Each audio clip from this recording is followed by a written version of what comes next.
Any vintage or antique lover you talk to probably has some items on their wish list. Something they've searched for years for. Maybe they did find it and they didn't get it and they've regretted it ever since. Last weekend, I found one of my wish list items. I decided several years ago that I wanted a legit cast iron cauldron for my Halloween decor. I had a specific shape I was looking for, a general size that I wanted, price range that I was willing to spend. I told myself that if I found the perfect one, and it was a little pricey because they tend to be a little pricey in my area, I could get it, and that would be all the money I would spend on Halloween that year, except for candy. I have only found one perfect cauldron, and I couldn't bring myself to buy it. It was the most amazing thing I'd ever seen.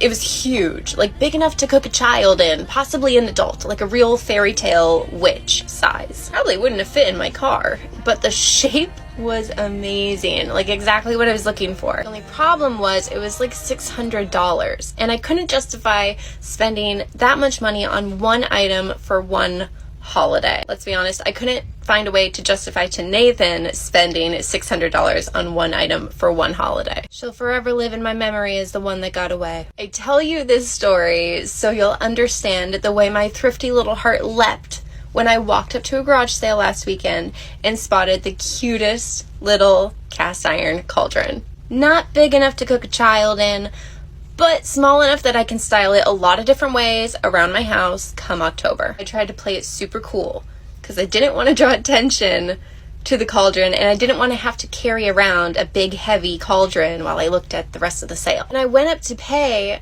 I was really casual and I was like, oh, how much is that little cauldron at the front? Fully prepared to pay whatever price was about to come out of this woman's mouth as long as it wasn't $600. It was $2. $2!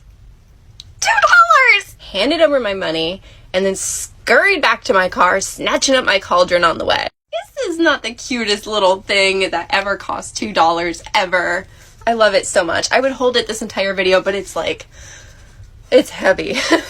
Mother's Day was last weekend and my birthday is tomorrow, and I feel like it was the perfectly timed little gift from the thrift gods. I am too excited to put it away until October, so if you see a cauldron with my 4th of July decor, just go with it.